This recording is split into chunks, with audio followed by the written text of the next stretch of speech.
Hey, what's up, everybody? Welcome for joining our podcast, the Base Fuego y Sonrisa podcast. I am Fuego Soul. And I am Señor Sonrisa. So, we kind of came together. I say more as Mr. Señor Smiley's idea, and I love it for it, of doing a podcast together. I guess you can kind of... Yeah, so we wanted to start off, we want to do a podcast because we see there's a lot of value here in the Bay. There's a lot of artists and people out here that don't really get recognized. We also want to just talk about certain topics that we find that are interesting, and just kind of share it with you guys. Maybe you guys can find some value in it. But yeah, do you want to say anything else, Fuego? Yeah, I just feel like that's funny. Yeah, just to help out the community, just to let the whole Bay know that what's going on with, talents, with artists, artists like myself. I do music, I rap, I make videos, and there's plenty of others out here that haven't been shown or been shined upon, and I feel like in this platform we're able to help them out. We're able to, spread the word and also bring value to someone who's trying to come up, or somebody who's, wants to be inspired or gets inspired or is motivated. Like, that's why we're here. We're trying to help everybody out and also have fun too while we're making this podcast. Hell yeah. So I guess those are just my thoughts on it too. Yeah. It's a good idea. It's a really good idea. Do you want to talk about how you started with your music and why you did it? Yeah. So for me, I always was trying to figure everything out. I wanted to know, I would go from job to job, or I would just think about what I wanted to do in my life, but I never found anything that made me happy or right purpose, I would say. But yeah, just over the time, I started realizing with music, I always had a thing for it. I always jammed out to it. I was that person you see on the street, and he's just jamming out with some headphones, and you don't even know what's going on in his mind, and I'm just living it because I could feel so inspired, and it just made me feel like I could do it too, because I feel like I have a lot of things in my mind, or I try to find ways to motivate and stuff like that. Sorry to interrupt, but was that something that you've always as a kid that you've been wanting to do, or was it more something that you kind of as a teenager? When did you really feel this? When did you it seems like you had you fell in love with music. When did it really come to the point where you're man, I can start making music? It took a long time, actually, because I always had the idea, but I was too scared, or I felt we got to go to school, we got to get a job, we got to go to college, basically everything that everybody else was doing. And I thought if I was trying to make music or something like that, one, I seemed different, and two, it's very unrealistic. And at the time, I was very insecure, so I cared about what people thought. Yeah. So for me, I was nah, I kind of want to fit in. That's true. But I was kind of killing myself at the same time, because I didn't know that music was gonna be the reason why I wanted to be on my own. But I just felt just the idea of being different was scaring me. So I tried to go to school and all that. Try to conform. Yeah. Yeah, I feel it. Yeah, they just try to. Because I remember when I met you, when we reconnected, years after I was done with college, just years after you were going to LMC, dude. I was actually going to school for an EMT, and that's when I met you, or firefighting, and during that firefighting, EMT. But yeah, dude, I always see that you always had this passion for music that you've been wanting to chase. I don't know how long you've had it, but I see that you're really good at it, and that's something that you're good at it, and you're passionate about it. And I think if you combine those two, there's always a way to find a way to make a living off of it. Thank you. Yeah. Thank you, man. Yeah. Damn. Well, yeah, I mean, same with you. Every time, I always felt you would tell me what you were going to school for, what were your plans were, and I really admired it. Like when you were telling me you were gonna go to Cal State, I thought that was dope. Like when you told me what you were gonna do, like what you went to school for, like I thought that was cool. And then even when we met, like rematched and we started hanging out again, like even then when you're like 5'5", I'm like it's cool, you know. But I always felt like it was so cool, but it wasn't for you. You know what I'm saying? Like, like I knew you had something creative. I felt that. I mean, I didn't really like out of high school because, you know, you talk to these career counselors at you're fucking 17 or whatever, and they expect you to have your entire life planned out. When you're 17 years old, you don't even know what the fuck you want to do. You don't even know what you want to do for the next day, let alone for the 30 years of your life. That's what you're going to be doing. Like, you know, they talk to some girls, or you're worried about parties or this or that. You're not really worried about life, because that seems kind of like a distant future. And it's funny, in school they teach us all this stuff, but they don't teach us about like mortgages or credit cards. And I wish that was like one thing I really do wish about school, because I got myself into a little bit of credit card debt, you know, like a little over $3,000. But I wish I would have known how to manage that or how to do that, because I probably would have been in a better situation. Sorry to get off topic. No, but anyway, that's all yeah, it's just like I never really liked. I mean, I liked physical therapy because that's what I was going to school for. I got a bachelor's degree in physical therapy. I really enjoyed the science. Yeah, it was interesting. You know, I met really cool people. It was a lot of fun. I learned a lot just going to college. Time management was a big thing, a little bit. Being organized is another thing. But it was a good experience, but it just wasn't for me. I felt like I didn't belong there. I don't know, I really liked it, but I didn't feel passionate about it.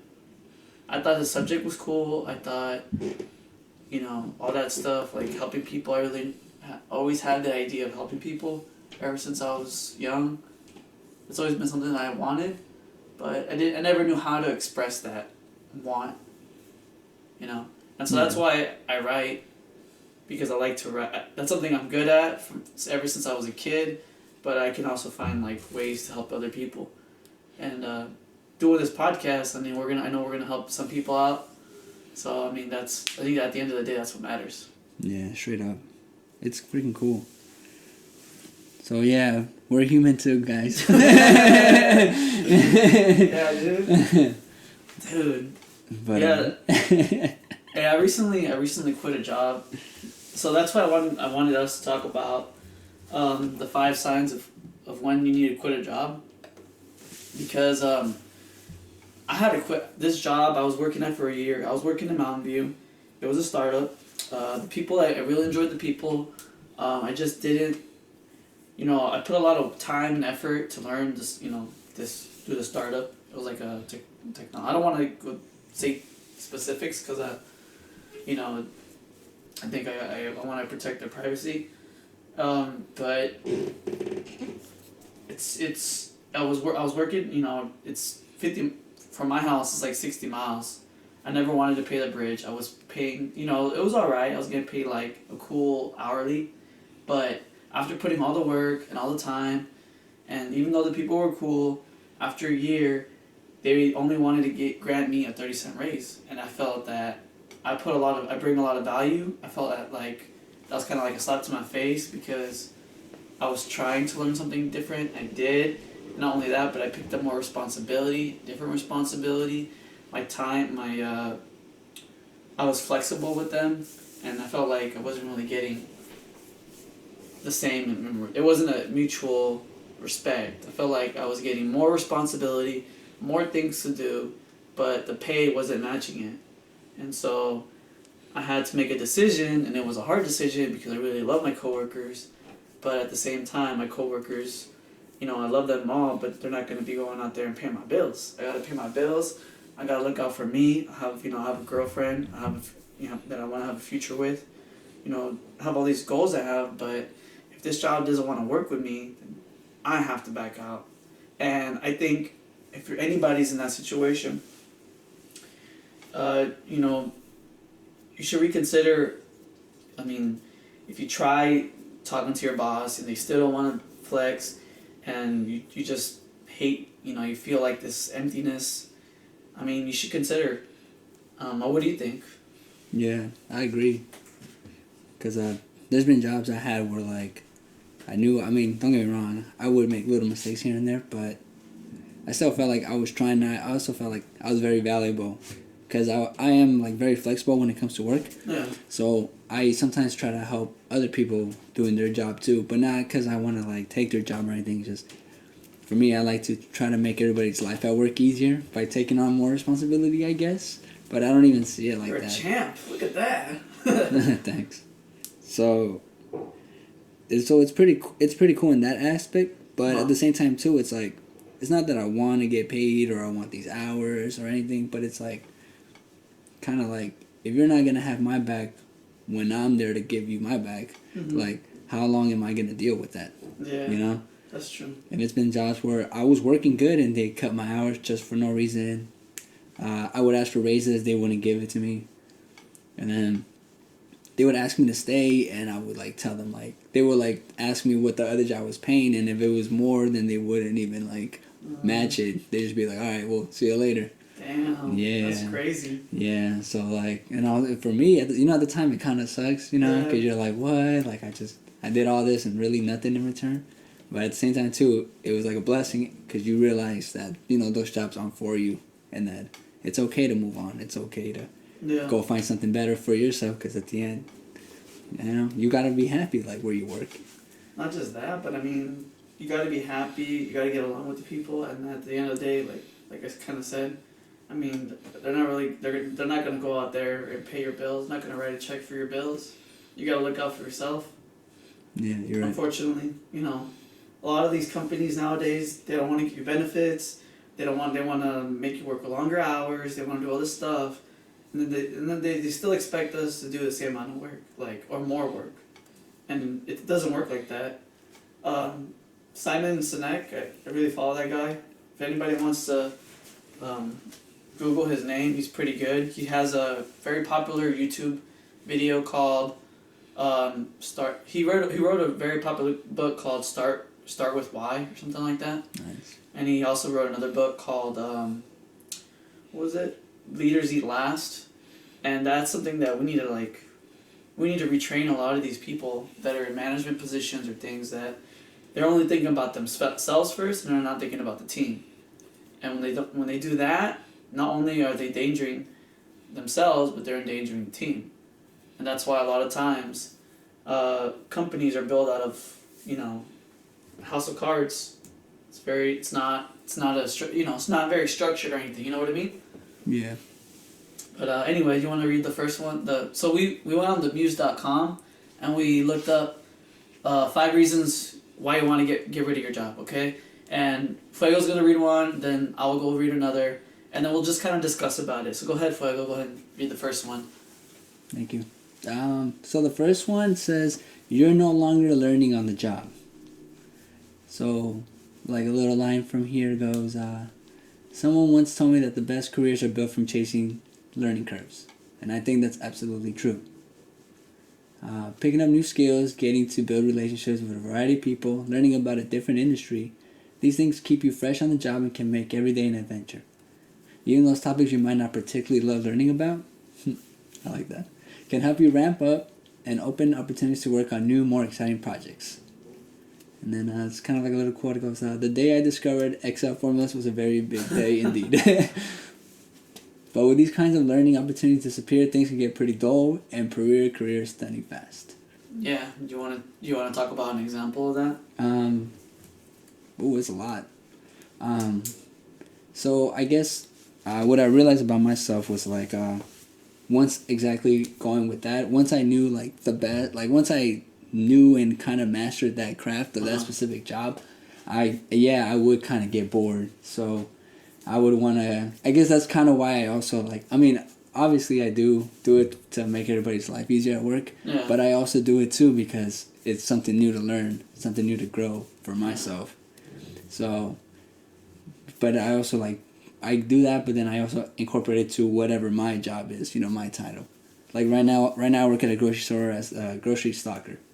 But you see me like everywhere, helping out with the wines, trying to sell wines or beers, or helping out like because we have like a deli at work. Yeah. We make like sandwiches and lunches and everything. So I try to know like what food tastes like so I can explain it to customers. Yeah. So stuff like that. So I feel like if I was only grocery stocking, I probably would be not at that job no more. I can tell you.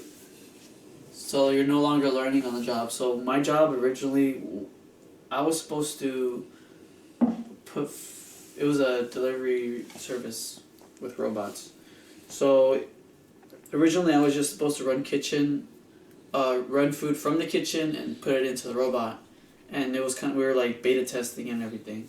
But then my job kind of changed. And so then I was like, my job changed to be doing that to being on the other side and being on the computer and, managing robots from the other side of the thing.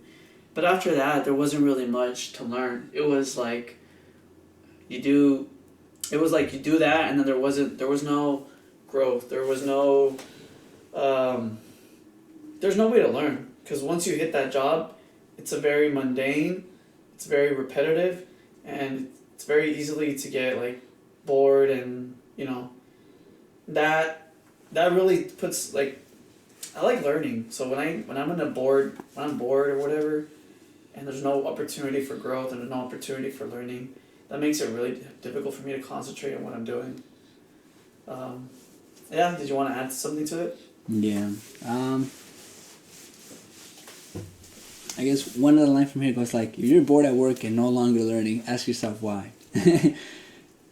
Is it because you sought out opportunities that will push you to take on new responsibilities and expand your skill set? Or is it possible that you learned just about everything you could have learned in your current role? If you're only refining your current skill set without expanding, which is a really nice way of saying you're doing the same thing every day, it's a likely sign you're not learning much on the job. Exactly. So, like you were talking about. Yeah, so pretty much, so that definitely, I would say, like, made for both of us, that we agreed that would actually be a really good sign of you to kind of start reassessing and seeing how you feel, or like wondering if this is the right job for you. It's good. I know a lot of times we're always busy with things, but if you just take a moment to just before you go to sleep, I know sometimes I even do it, like I'm rushing to go to sleep, but then it's like counterintuitive because you're trying to go to sleep, but then how can you go to sleep if you're rushing? But if you just take like a few minutes, or like, put your smartphone away, charge it, and then just take like a few seconds, sit down on your bed, and just think about the day and just think about your job. I think it can be very valuable. And ask yourself, what am I doing? Am I bringing value? Am I no longer learning like this one is? If you're stagnant, I think that's a really good sign to say that something needs to change. Go ahead and read the second one. Right. Or you want me to read the second one? Yeah, brother. Okay, yeah. So the second one says, your opportunities for growth have been maxed out. And then it goes on to say, this is from themuse.com. It goes on to say, while this is highly related to number one, it's a separate issue to watch out for. Sometimes it's an entirely different roadblock that stands between you and greater opportunities. I can give you an example for this. I would see, before I left my job, the person that actually hired me, so she was in a management position, she actually left. Because I saw her and she was traveling all over the country so she can, she was a really good employee. She was a hard worker, but she was exhausted. She would travel all over the country, train all these people, and then it was like a constant travel thing. And then the cool thing was we would get reimbursed. The uncool thing is that it would take a month to get reimbursed.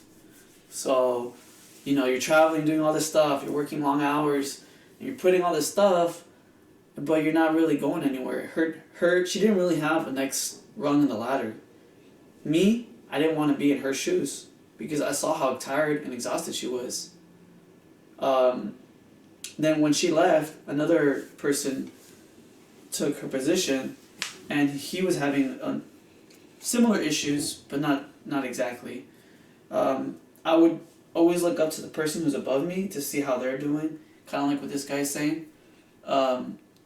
but if they don't have opportunity for growth, think about yourself. If you're in their position and they don't have opportunity for growth, you're not going to have opportunity for growth either. Do you want to add something? Have you had an experience like that, or?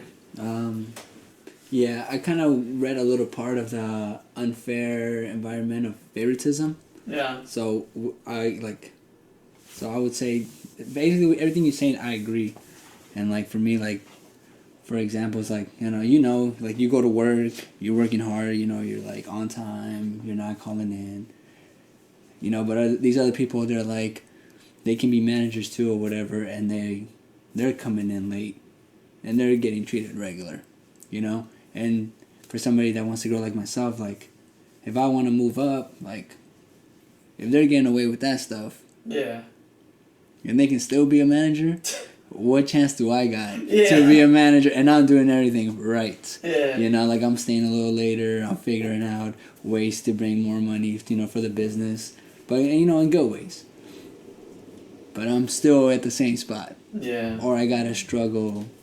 Or not struggle, but, sometimes you feel like...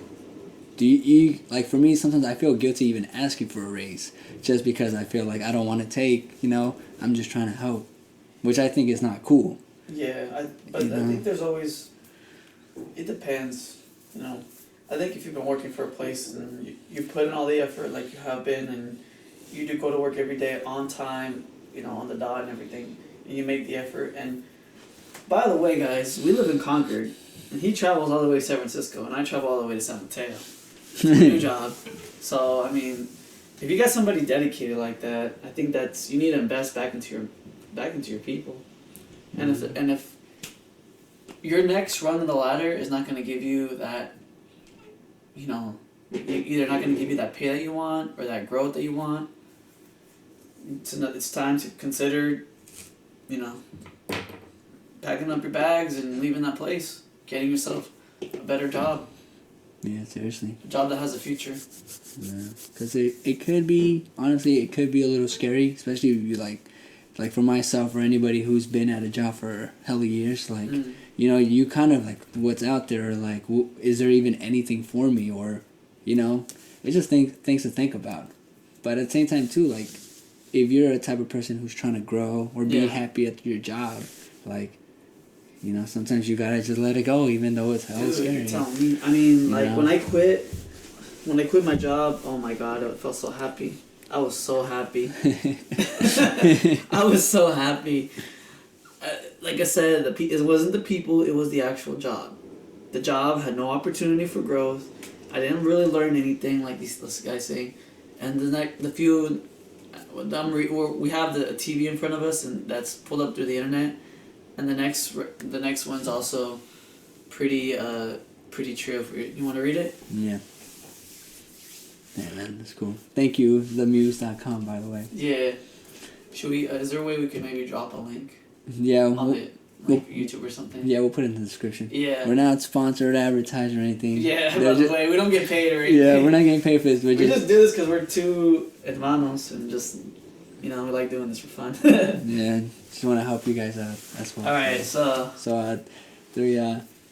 number 3 is there is an obvious faster route in sight.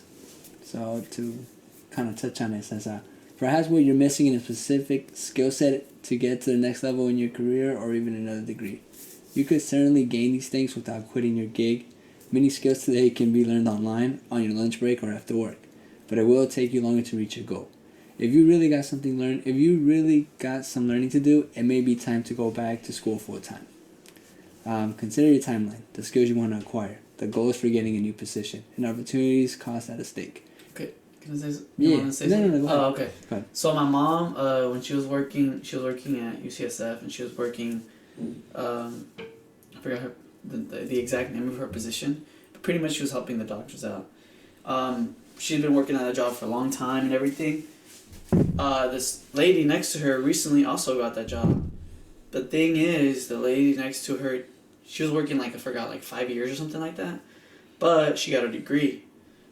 She was able to advance, even though she worked less time, just because she has that fancy degree. My mom couldn't because she didn't have a degree. So a lot of jobs are becoming a lot more strict. Yeah, I don't know what else to say about that, but it's kind of sucked. My mom was like, I worked all these years, but just because I don't have a fancy paper, yeah, some places are like that. Yeah. I mean, have you ever had that experience? Or known Nah, somebody? Or there's like a faster route? I would say I've only heard about it. I haven't like really seen it because, I mean, maybe, maybe, but I don't know. For myself, I just believe in myself, you know what I'm saying? Yeah. Like, I know I can get there, but if I ever was to come across a job like that, where somebody beat me because they had a higher degree or whatever, then I guess that's just how it goes.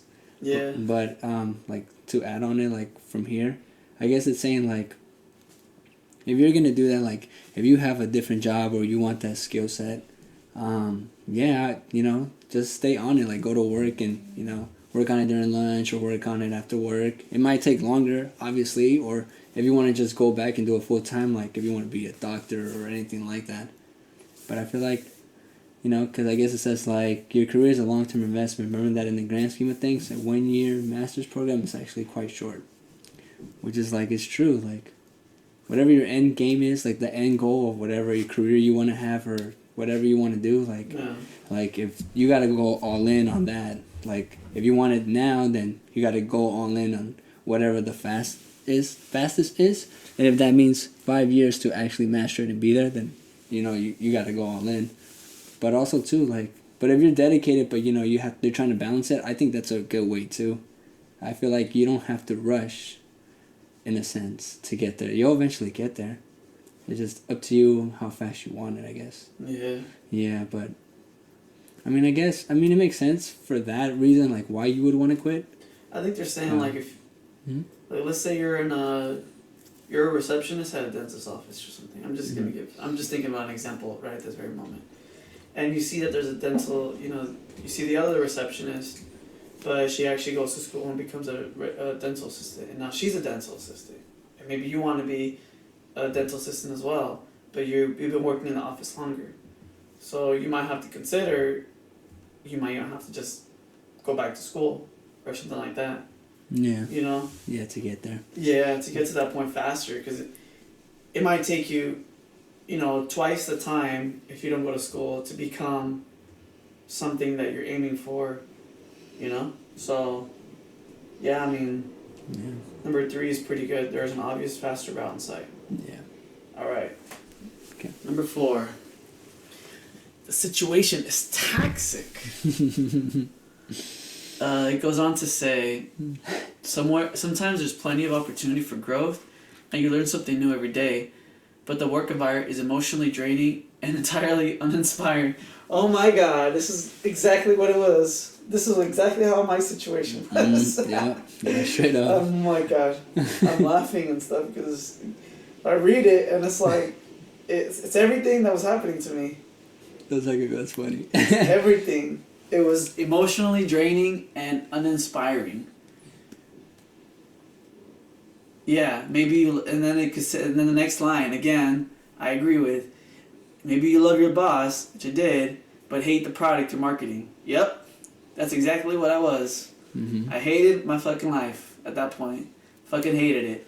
Hated the job. I loved the people. It was boring. It was uninspiring. It wasn't no opportunity for growth. It's like it was bad, man. It was just bad.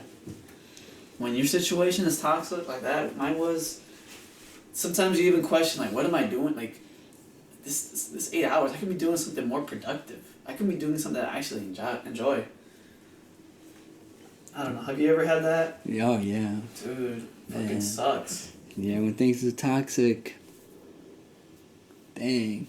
Yeah, you got to go. It's very soul crushing. Like, you guys seriously. know, like, you guys listeners, and when a job is soul crushing. Yeah. You don't feel inspired. You're not excited to go to work. It's like, ugh, another day. Ugh, I have to go to that job again. Really? That's how it feels.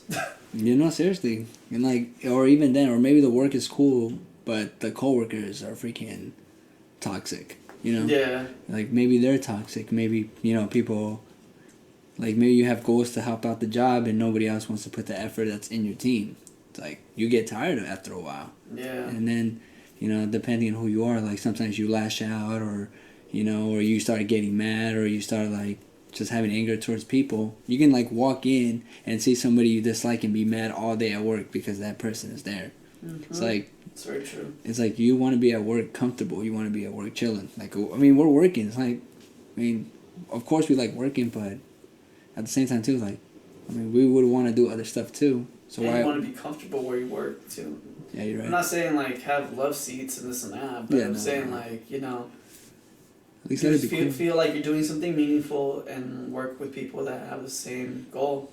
And that was the one, I would say that was the one good thing, like I said. People there were fantastic. I hope they all do well in life. I said my goodbyes when I left. I really like the people, but the job is just so fucking draining and soul crushing. It makes me want to cry thinking about it. It's so bad. So bad. So bad. Sometimes you just gotta quit. And I don't care what people say about quitting, because actually it's better to quit. Because, man, your happiness and your health is totally worth it. If you're losing sleep, if your health's going down, all this for a stupid job that doesn't want to give you better pay, or the fucking job itself sucks, things like that, you gotta get the fuck out of there, man. Your health is more important than a fucking job. You can get a job anywhere. You go to Indeed and fucking go pick up a job at fucking McDonald's or something. Like, you can always get another job. But your health and your wellness and your state of mind and all that is way more important. Seriously. Yeah. Seriously. Yeah. So if it's toxic, get out. Yeah, dude. Get out. Because it doesn't make sense. Yeah, seriously. You're losing sleep for people who don't give a shit about you, or for a company that doesn't give a shit about you. Maybe you have good coworkers, but the company fucking sucks. Yeah. Yeah, so get out when you can. If it's toxic, get it the fuck out. Yeah. You need to be happy, okay? That's the goal. That's the goal. You want to be happy at work. You don't want to be hecka angry. And when we talk about happiness, we're not talking about like a very delusional state of happiness. We're talking about something that you're doing something that you actually enjoy. Mm-hmm. So that's what we talk about. Because perspective, you're going to be working 30, 40 years of your life. 8 hours a day, every day, for 5 days a day, or whatever.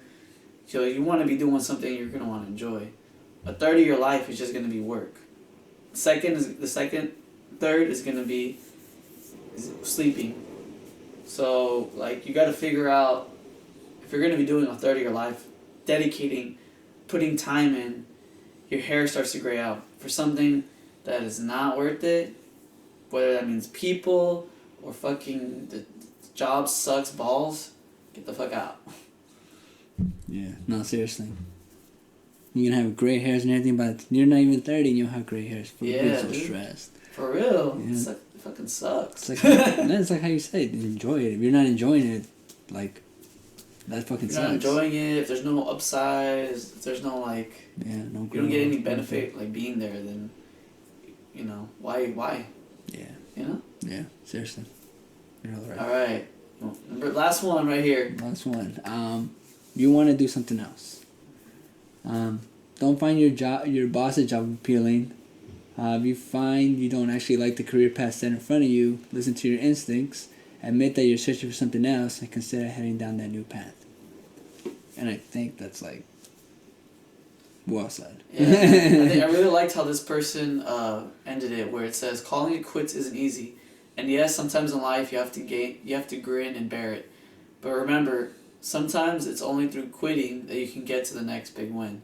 Yeah. So there's times where you just gotta say fuck it, and I'm getting the fuck out of here, because like we were talking about, your happiness and your health and your well-being is not worth the sacrifice for a lousy job.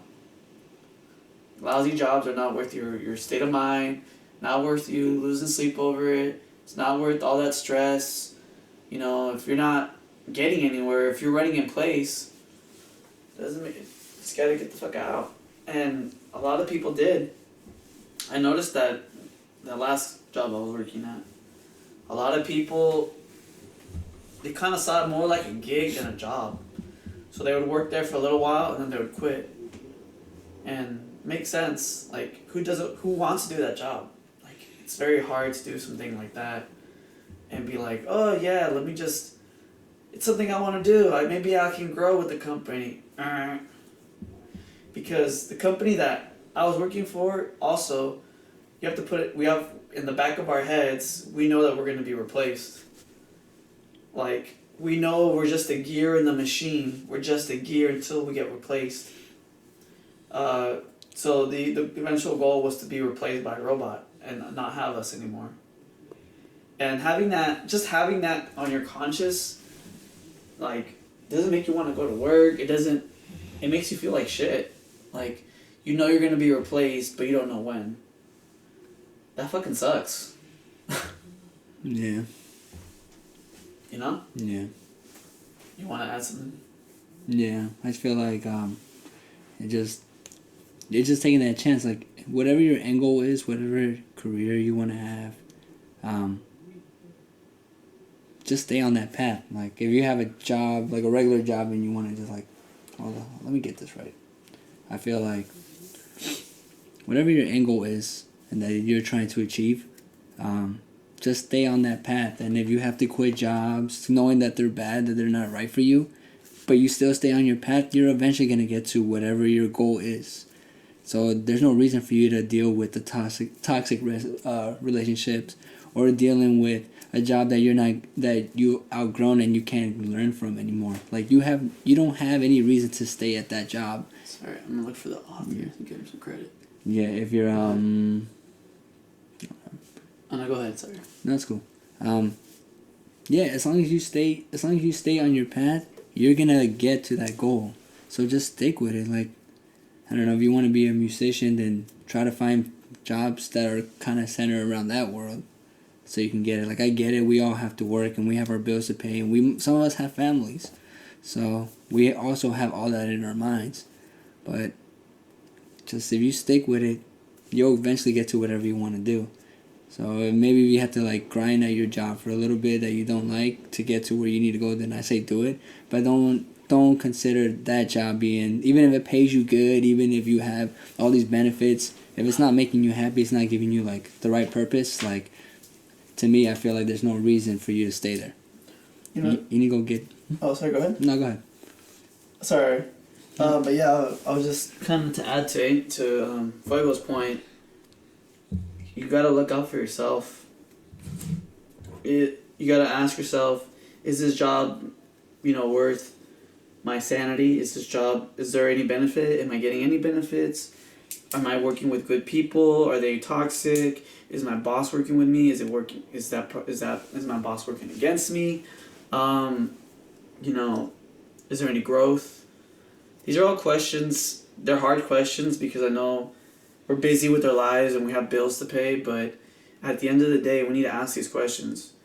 These are very important questions, and sometimes we want to just close our eyes, close our ears, and shut our mouth, but we can't. We have to be real with ourselves. We have to be honest, and we have to be honest not to other people, but to ourselves.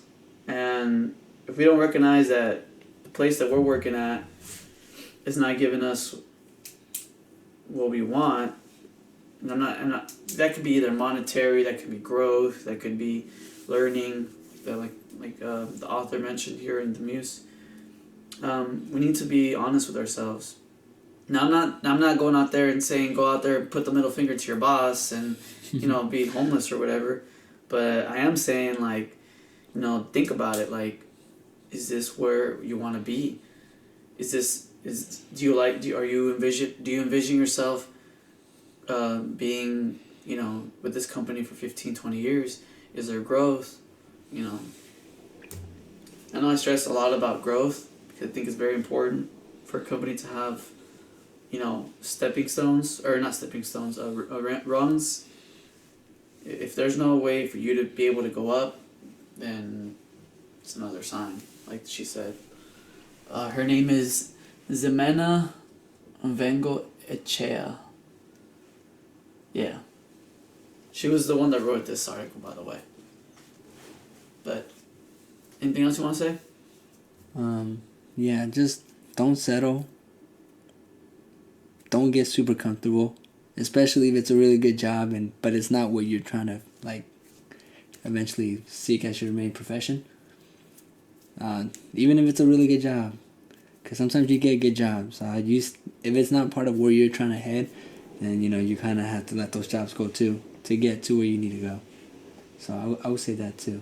Also on the quitting, Yeah. you can have good jobs too that are fucking amazing, and you even feel a little guilty, for leaving. Yeah. But if it doesn't have anything to do with what you're trying to achieve, then you kind of gotta let it go. And if they're good to you, you come back, say what's up, or you're balling later, come buy them some lunch or something. But besides that, yeah, like if it's not part of it, also too, just move on from it too. I like that. Yeah. Yeah. Because even good jobs, even if you get a good job, but it's not necessarily what you like or what you enjoy, that's definitely another thing. I didn't think about that, but yeah, that's a good point. Yeah. Because sometimes we get lucky. Like the job I'm at right now, like I really like it. Like it's super cool. Yeah. It's super chill. I mean, growth wise, I don't know. I kind of feel like I might not get that opportunity. I'm not gonna speak why, but I do work hard. But at least you recognize that. Yeah, so it's like but again, I'm trying to my mind is kind of more media type that I want to pursue as my as my profession. Yeah. So being a grocery stalker, no matter how cool it is, my boss is amazing. My coworkers are all cool. As much as all of that is cool, and as much as I would feel sad the day I put in my 2 weeks or whatever. I have to, because that's not my end game. Yeah. I'm not going to be there forever. I already know I'm not. So that's why I'm enjoying it now. But I also got to let it go too. Yeah. Yeah. So. We all need to, that's why I did that quitting and betting post on the website, because I had to make a tough decision. I realized I quit on a lot of things, but I just know, because I know they're not for me. I try a lot of things, and I realize they're not for me. But I have to try a lot of things. And I think, I have this one family member, she doesn't know what she wants to do, and I don't blame her. Half of us don't even know what the fuck we want to do. But I just tell her, just try different things. And if you don't like it, so what? Move on to the next. How are you going to know if you don't know? How are you going to know something? How are you gonna know something if you don't even try it? You know what I'm saying? Yeah. I try to tell her, but I had to do a lot of things. I tried physical therapy. I really enjoyed it, but then I had to write an essay about my a good life. They say the life that you want to have, the type of life close to perfection as possible, but realistic. And while I'm writing, when I'm thinking about my good life, I'm thinking about physical therapy. I went to all these classes. I see how other people are very passionate. I'm not really passionate. I didn't see myself being a physical therapist. As much as I enjoyed learning about the subject, it didn't really catch my eye. It wasn't something that I could see myself doing more than a few years and then getting bored. Just being honest with myself. Yeah, it's not something that is for me. And so I had to be real with myself. So that's why I tried firefighting and tried being an EMT. But after doing that too, again, thought that was it, but then turned out it wasn't. So, I had to quit that too. But it wasn't just I tried it a little bit and then I quit. I have to be honest with myself and be like, is this for me? And then also, am I taking somebody else's spot who does want to be here? Because if I don't want to be here, maybe somebody else does, and it's not fair for me, and it's not fair for that person. For me to take their spot, if they probably enjoy it better than I do, they should be there. I didn't really enjoy it, so that's why I did it, and that's why I felt guilty, and that's why I did quit college. I was going to school for college. I quit that too because I know it wasn't for me. It's not what I want to do for the rest of my life.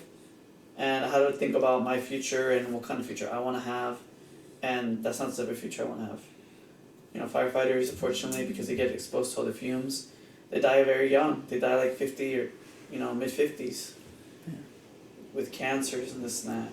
Even after wearing the proper protective equipment, personal protective equipment, PPE, they still die young. So, I mean, I didn't want to have that type of life. Those consequences were always in the back of my mind. So that's why I just quit.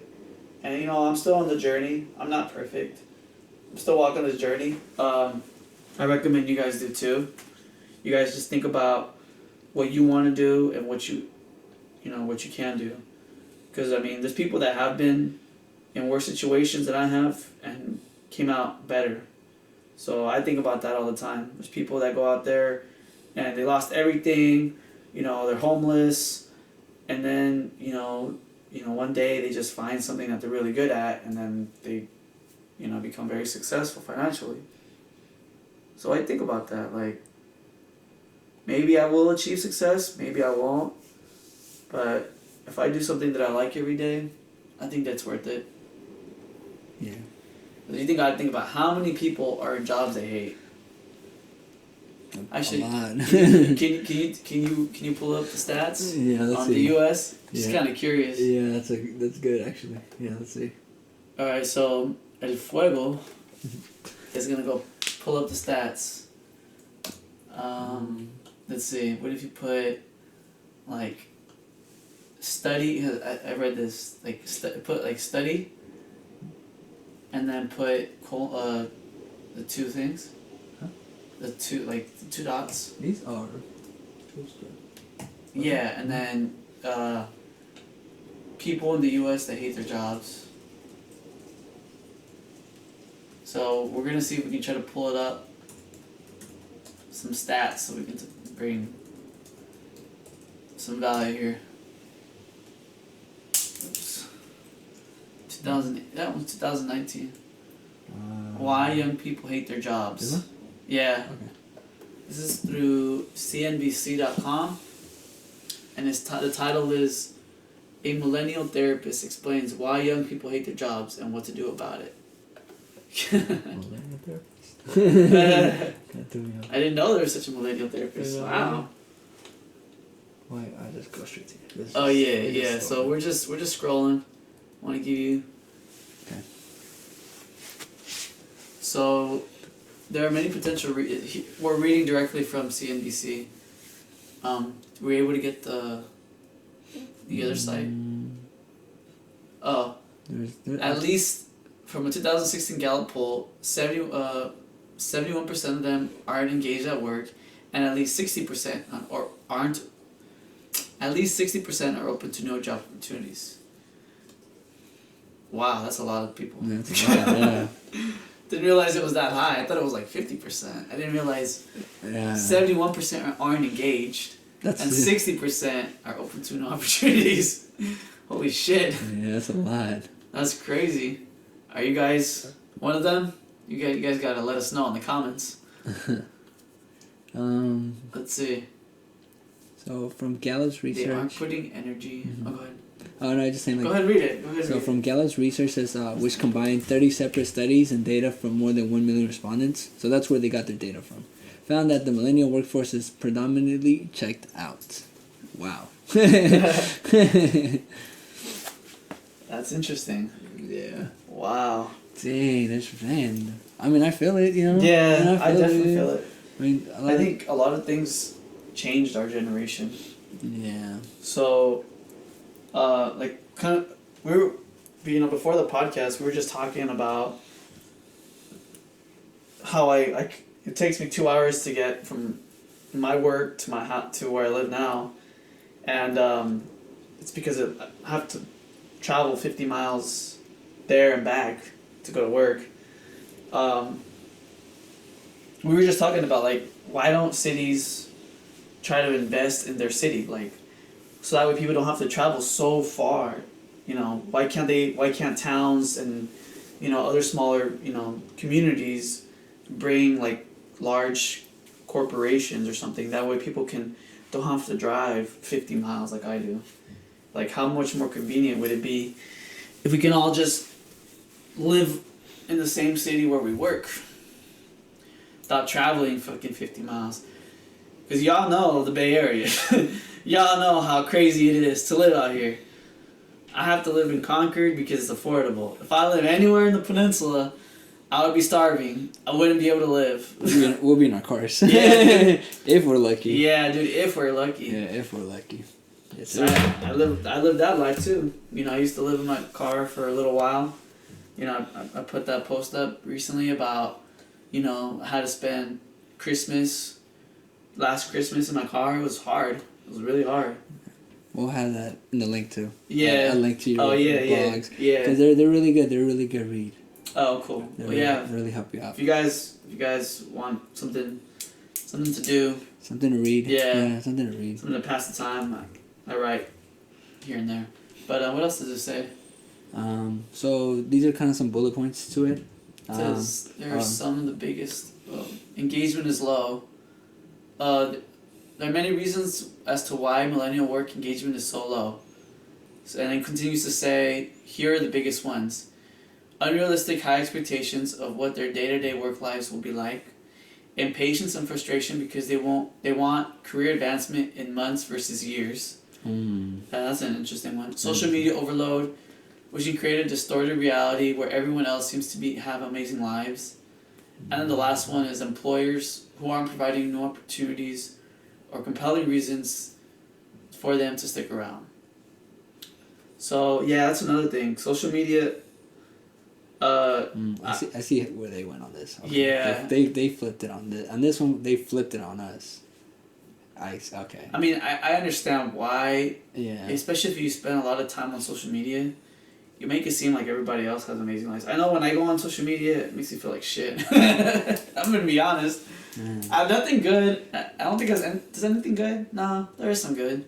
I do get to talk to some people, but if I spend longer than 10 minutes on social media, it brings down my mood, because then I know I'm like comparing my life to their life. I'm like, why isn't my life this super glamorous, Instagrammable life? Because that life doesn't exist. You know? Unrealistic. Yeah. I mean, your life isn't always going to be amazing. Yeah. No one's is. Yeah. It's just moments. Yeah.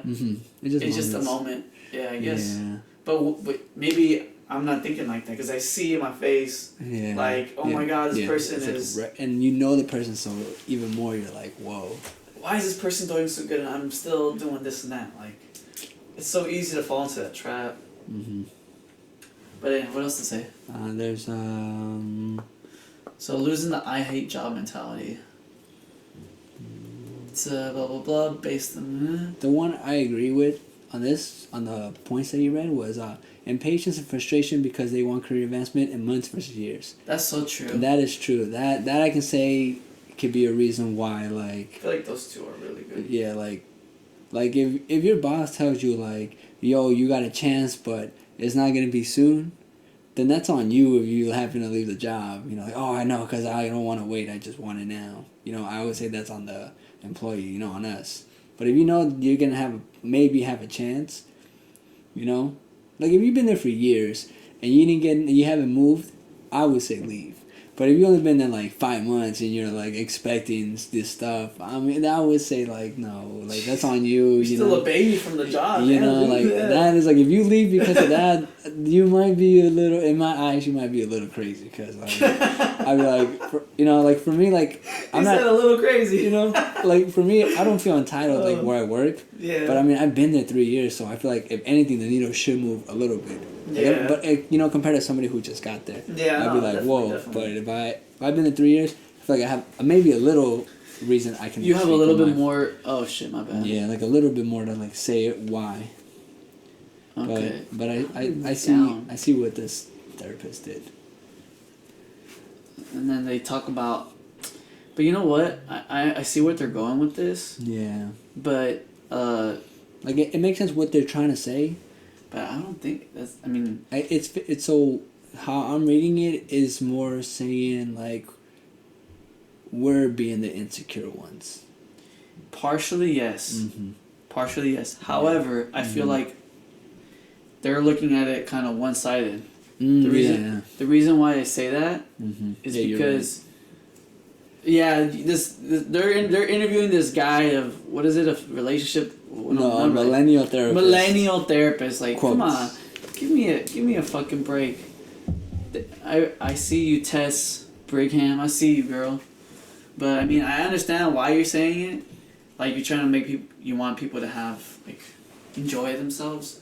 But let's be real, okay? You want to talk about realness? Let's talk about realness. Let's talk about how jobs don't want to give us benefits. Let's talk about how gigs, a lot of us, a lot of millennials are working a gig, like a Uber, a Lyft, and we have to pay taxes because they don't want to pay taxes, okay? They don't want to pay taxes, but they want to make it seem that, oh my God, that they're giving us such a great opportunity, and yet they're not paying taxes. What the fuck? Like, what kind of shit is that? You don't want to give us benefits. You want us to pay taxes. You want to hire us as independent contractors. And then, what's another thing? The same companies want to automate your job. Uber is working on an autonomous vehicle, okay? So, all those Uber drivers out there, I wish you guys, I'm just letting you guys know, there's going to be a self-driving car that Uber is working on. This is not me just speculating. This is actually, you can like Google it, and it'll come up. Google it? Yeah, I mean, if you want, Yeah, why not? So I mean, yeah, I can see why they would say why millennials hate their jobs, but they should also look at it. They should look at it like, why don't they? How come they're not? How come we're getting less benefits every year? How come we're not getting, health and vision, like the basics, like everybody else is? Our previous generations had health benefits, vision, and dental. How come we're not getting that? How come companies want to be so cheap? Yeah. Yeah, there it is, on the verge. Yeah, they're still Volvo and Uber are working together. That's so smart. Exactly. Smart on their part. Yeah, definitely Volvo, yeah. Yeah. But see what I'm saying, like, so much for like giving people money. Yeah. If there's a driverless car, people are gonna ride it. Yeah. Yeah, I mean, she. This is gonna be safer. Yeah. Yeah, really, you can just know comfortably you're gonna get home. Not worry about that. So that's why I feel like the CNBC millennial therapist wasn't like. I see her angle, and maybe that's partially true, especially the social media and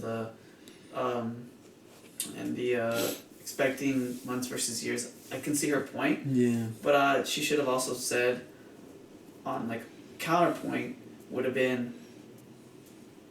Millennials are also getting less benefits. Our pay has been stagnant for the last, I forgot how many years. Hasn't gone up not that much where we can live out here comfortably. I know a lot of us gotta hustle, gotta go out there and flip. Yeah, we gotta go out there and do gigs just so we can fucking have a place over our head. Yeah, seriously. That bothers me a lot. That bothers the shit out of me. It does. It really does. I hear you. It really does, because we're supposed to be the next generation, and the previous generation wants to bring us down. Like, what kind of shit is that? Like, you're supposed to bring people down, tear things down. I listened to Gary Vee, and he says there's two ways to build the biggest building in town. Number one is build the biggest building in town. Number two is trying to tear everybody else's building. And I feel like our previous generation is trying to do the second part. Yeah. They were so worried about us, and yet we're getting screwed. Damn, I never thought about it like that. Like, wow. Like, how you guys don't want to give us benefits. Luckily, the job that I finally have finally wants to give me benefits. My previous job didn't want to give me benefits. Okay? You got to answer that? No, there's a fire in Martinez, so there's what's it called? Oh, yeah. It's evacuation. Oh, really? Yeah, just Martinez? Now. Yeah, Martinez. There's a fire over there. Oh, wow. Crap, it's right here, too. Damn. And Martinez? Are they gonna shut down the power? They might, yeah. Oh fuck. Yeah, they have immediate evacuation. Crap. Oh, shit. Anyway. So if we don't make it, just if we don't make it, if we don't have another podcast, then you guys know why. All right. So yeah. What do you like? Go ahead. What do you think about all that? I mean, I'm just saying what I think, but I really like to hear what you think.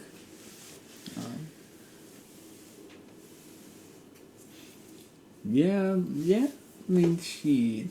I mean, I like how you said that. Like, they were so worried about us that they basically screwed us at the by doing all that.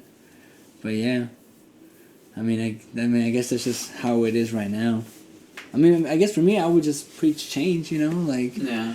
Like if you're an entrepreneur or you want to be your own boss, then just be a really cool boss, and I mean, obviously don't be so giving, balance it, but definitely not be hecka rude or be basically don't be a douche. Like, be a cool boss, be a cool manager.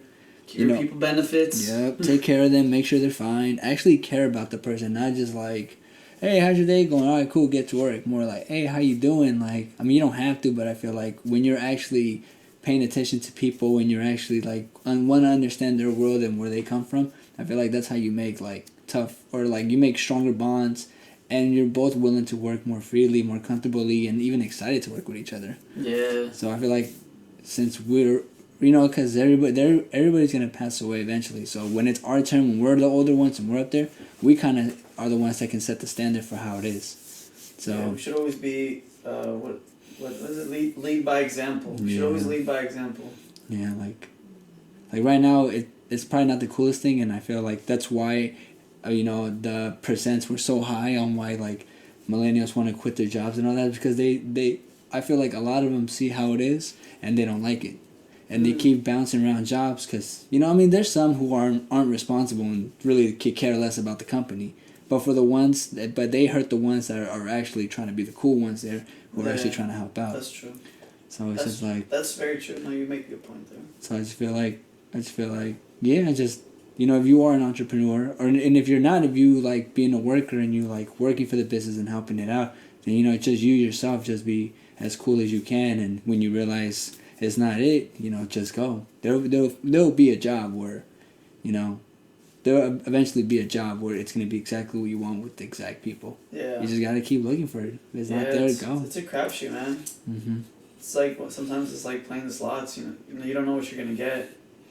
Sometimes you win big, sometimes you win, you're paying the quarter slots, sometimes you win $1,000, sometimes you lose $100, but, I mean... Just stay with the goal. Yeah. And you'll get it. You'll get that job for real. Just lead by example, guys. I mean, I know not every job is the most fun job. I know sometimes it fucking sucks. Sometimes when you bang your head against the wall. But I mean, if you can make your job more enjoyable for other people, I mean that's pretty good. Like if you can be a good leader, and good leaders eat last. Like Simon Sinek says. So he has a book called Good Leaders Eat Last. I recommend people to read it. But basically says you should invest in your employees more than you should invest in the company, or equally. And he makes a lot of good points. When a company stops investing in their employees, that's when you know something's bad. When they care more about profit margins than they care about their employees, it's bad.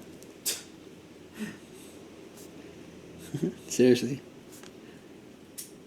And he also, there's a YouTube video I watched recently.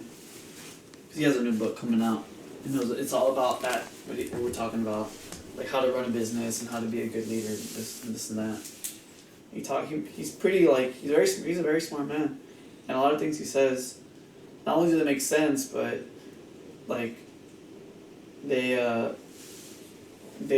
he's pushing to be more of a positive leader. Yeah. I think that's the best way to go about it. Why would you want to be greedy and rude when you can be happy and cool? I think, now this is just a thought, but I don't know shit about shit. But one thing I do know is that in the United States, we have this, we have capitalism, and maybe that's part of the reason. Maybe we're trying to, do whatever it takes to get to the top. And what I mean by whatever, I mean by whatever, like pushing people down, cutting people off, stabbing people in the back, like a lot of that, I think, is part of it, just the culture that we're in. It's not to say that we can't change it, it's just to say that, it's kind of part of the country, like, Burger King and McDonald's are always competing or whatever. They're going to do whatever it takes to get more money. Yeah. Even if it means the low people on the front lines don't get paid as well or whatever. Yeah. Yeah, like friendly competition is cool. Like I like competition, like especially like in business, because you want to be the best, but that doesn't mean you gotta, like back to what you said, like it doesn't mean you gotta go and tear down everybody to be the best. Yeah. Just find ways to be better so you can keep going. That's all you gotta do. You don't gotta be hurting people and bringing them down and have fun. Like this, if you go into business, have fun. If you go into a career, you go into college, have fun. Like that's the main focus. So true. That's the main focus of it all. Why would you want to be a millionaire and be hella mad? A billionaire. Why would you want to be angry?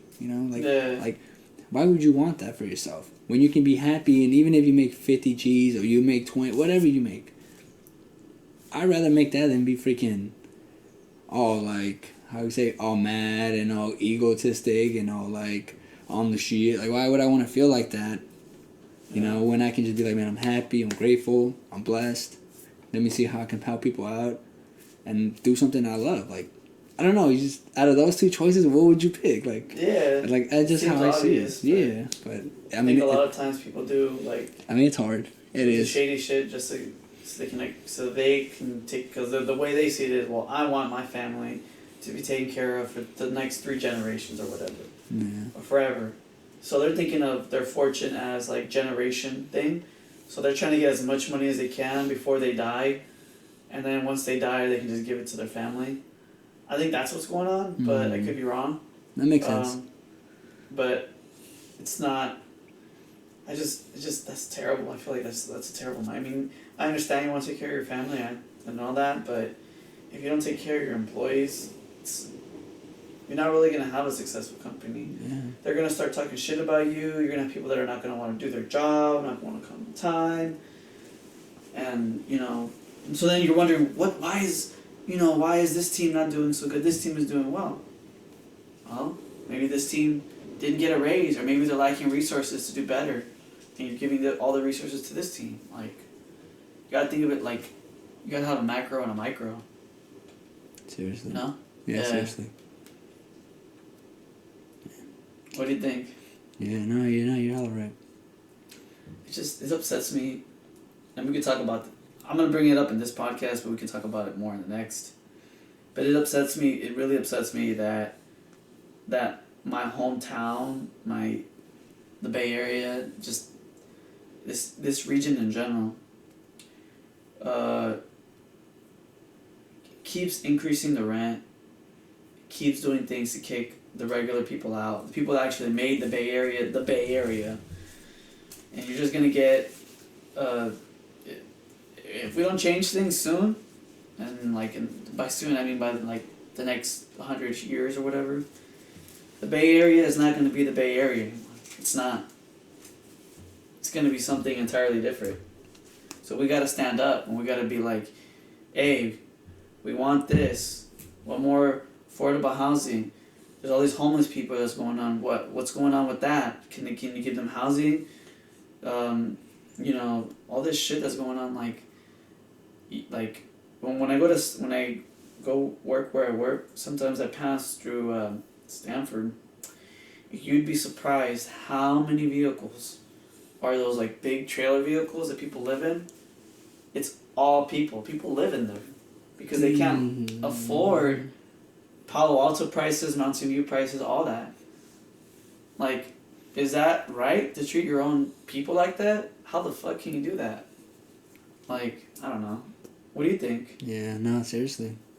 It's fucking, this is ridiculous. Even in the suburbs. Like, you gotta go damn near to the valley if you want to live good and commute all the way to San Francisco just to get paid cool. Yeah, like, dude. it's two different worlds that you have to, that everybody is dealing with. Like, that's not cool. It's not cool at all. The price is going up like it's like it's just fun to do. Like, it's not cool, man. It's like the rent of the landlords are happy because they're getting money, but everybody else is like, the fuck. yeah, seriously. You could be living in a very bad like neighborhood, or you can be living like in a very broken like house or apartment because that's all you can afford. Yeah. When so it's not cool. we were talking about how me and my buddy right here, hermano. Mm-hmm.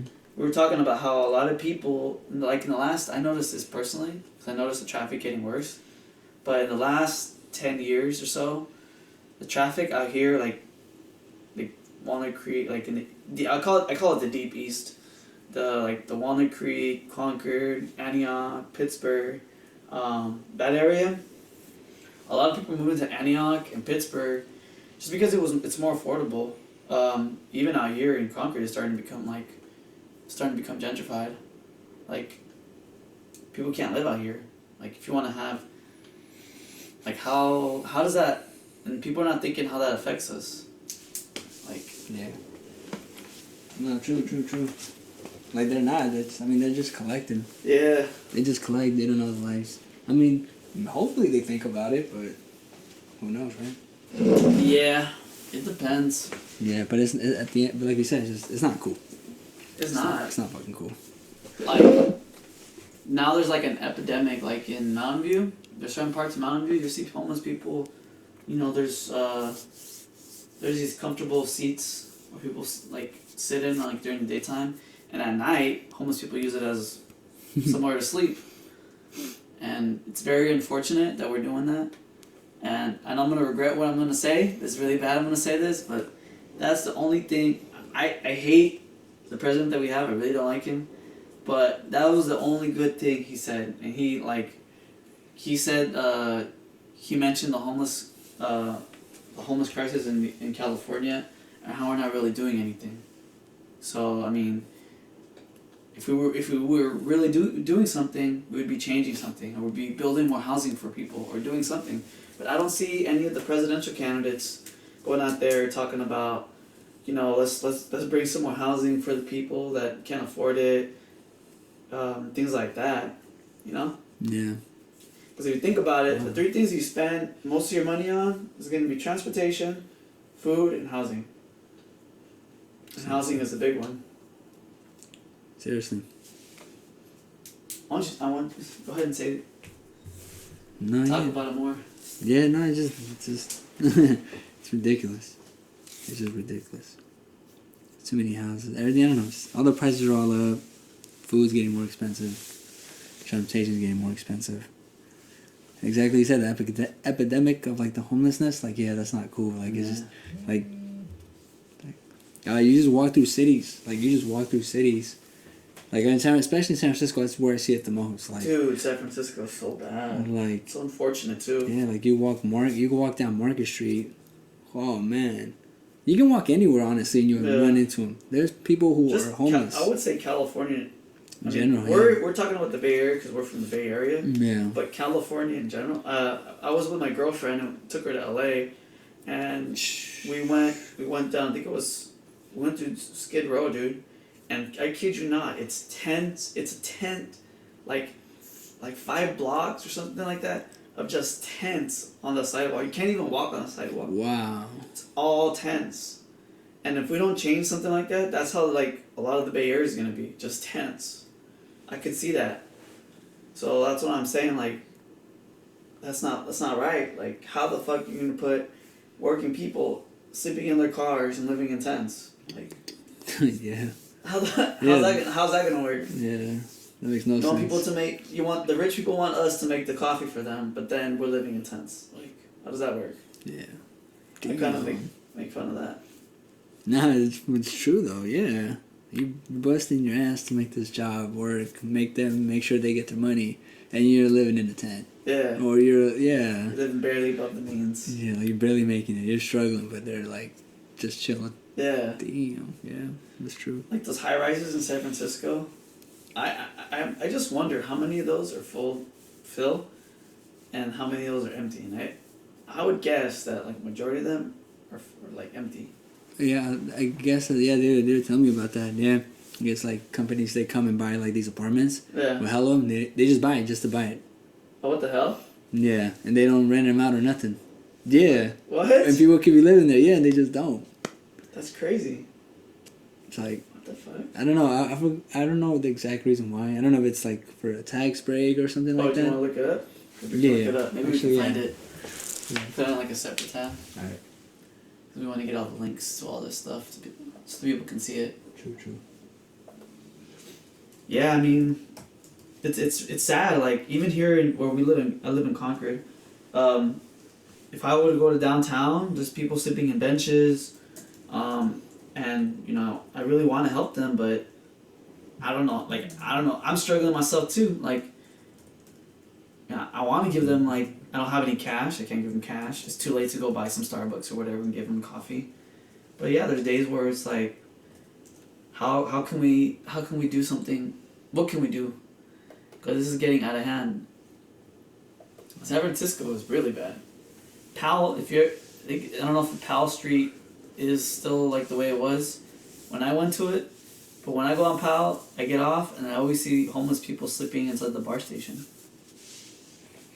Cause it's warm, and it gets fucking cold outside in San Francisco. Yeah, it gets fucking cold at night. But yeah, I don't know. I want to kind of bring this back to the people, to our listeners. But yeah, just what do you guys think about this whole thing? Let's see, we're still looking at a Google search here.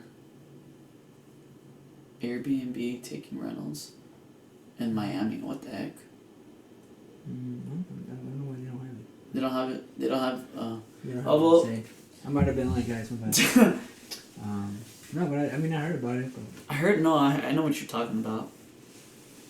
But. Or what I've also, I don't know. This could be a rumor. We don't know for sure, but I've heard where kind of like what you said, but the only difference is that they do rent them out, but it's for people who are like filthy rich. They rent them out for like $5,000 a month or something like that. Man, I don't even know how. I wish I made that much money. Shit. Yeah. I'd be happy if I made that. I wouldn't be happy, but I'd be comfortable. You will. Yeah. But still, not everybody has $5,000 like that. Damn, dude. Seriously. That's just to have a place over your head. We're not even talking about getting there, paying for public transportation, like BART. Like, fuck. Hijo de la mañana. And here's one other thing to add to it. If you're paying, let's say, $2,000 or whatever, if you're paying a lot for where you live, right? But let's say you're side hustling, you're working all this overtime, you're paying a lot of money for a place you're not even at. Dude, that's so true. And it's like, of course you need it, especially if you have family. So, yeah. But it's sad because, you're not even home and you're paying all this extra money where it could be way cheaper and it doesn't matter if you're home or not. But you're paying $2,000, you're not even there. You're just there to sleep and then go back to work. Yeah, it's like... You're eating everything outside anyway, huh? Yeah, it's like, you don't even get to enjoy it. And on top of that, you still gotta pay all this stuff that costs hella. Where's the fun in that, man? It's not cool. It's not cool at all. Yeah, it fucking sucks. When I was sleeping in my car for a while, it was rough. It was, the hardest part was not necessarily sleeping in my car, that I got used to that. The hardest part was not getting harassed by people. That was really hard. Yeah. The cops will harass you. You get harassed. You have to kind of be careful where you park because you don't want to get your car broken into.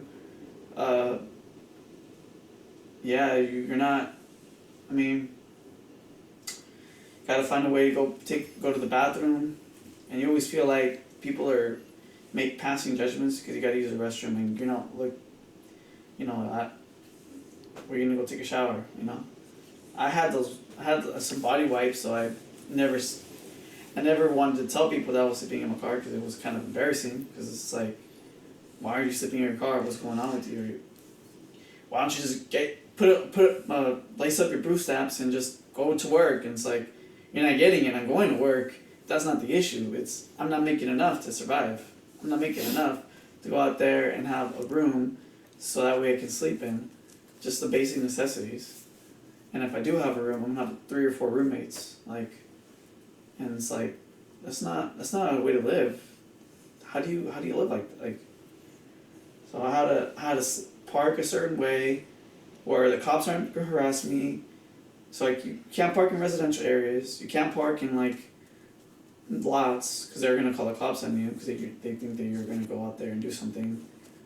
So you're harassed by cops all the time. It wasn't just once, it was all the time. You have to park in these sketchy areas, dark, secluded, and put yourself in danger, in harm's way, just so you can have a nice sleep, so you can go to work. That's not cool. Yeah. Kind of wish some people were to want to experience that, because it really wakes you up, and you start to see, you start to be humble for a lot of things. Be grateful for a lot of things. A lot of things that we take for granted, like having running water. Having water in general. Just having water to drink from. That's another thing. Yeah, dude, it's rough. It's hard for me to talk about, but I'm open to talking about it. Yeah. Yeah. Oh, yeah, you lived it, man. Dude, it was rough. Remember, I even came over here one time. Mm-hmm. Yeah, dude, it was rough. I don't wish people that, but I do wish that we were to focus on the housing, because that's a lot of people are driven further and further east. So right now people are moving to Antioch because it's still cheap, but in 10 years is Antioch still going to be cheap? In 15 years is it still going to be cheap, or is it going to go like everywhere else where you got to move to Stockton and commute from Stockton to San Francisco so you can go and work? What, Yeah. That's not cool at all. Yeah.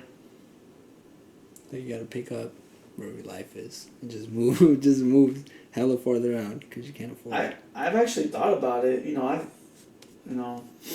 don't know if you guys, you podcast listeners have thought about it, but I've thought about moving out of the Bay Area. I don't want to. I really don't, because it's my home. It's where my people are at. It's where my family's at. It's where everything is. That's where I grew up. It's where I had my first kiss. It's where I had a girlfriend. Mm-hmm. It's where everything is at. But, sometimes I gotta look at facts, and if I'm not, where I want to be at a certain time, maybe I gotta go and move somewhere else. Just have a change of scenery and something where I can afford a place and not pay an arm and a leg and a torso for. Seriously.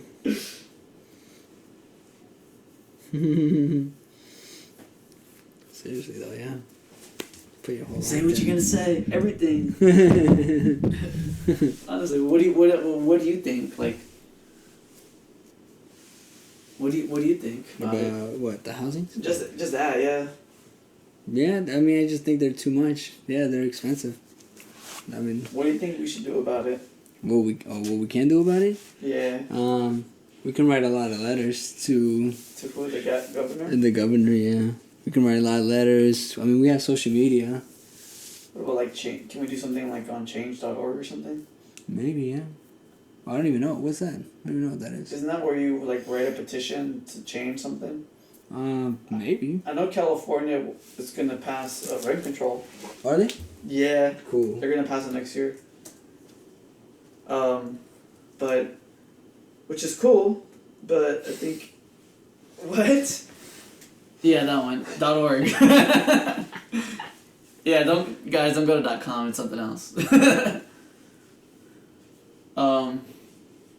But yeah. Wow. Do you wanna say? Do you have any things coming up? What do you mean? Or do you have any like? Are you gonna be rapping anywhere? Oh, It's your chance to put your plug in. Come on, buddy. Yeah, so normally myself, I do like freestyle raps on my Instagram. Find me at Fuego Soul, or at Fuego Soul on Instagram. Yeah, I do freestyle Fridays. I just rap more motivational, inspiration stuff, and also things that are happening in my life. I've been doing it for almost like, I want to say 2, maybe 3 years now. Actually, man, time flies. Oh shit. Yeah, I have been doing it for a while. So, but I've taken a very long break from it, a couple months now. You know, just reassessing my life, figuring things out. But never with the intention to ever leave music. It was just to figure out what I was gonna do next. So yeah, I'm gonna be back on it. So I'm gonna be doing one actually this Friday. So if you guys want to check it out, You gotta follow him on Instagram. Follow that. I'm gonna start putting them up also too on my YouTube channel. More, get more into like LinkedIn and everything. Yeah. Just to spread it all out.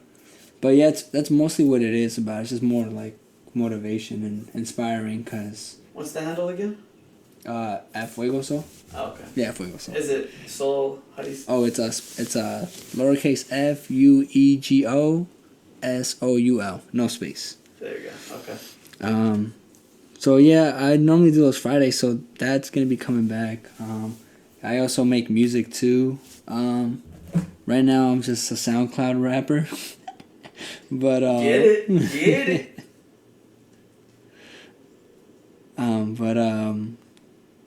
I'll have all the links in the description as well, so you can check them out. Oops, wrong one.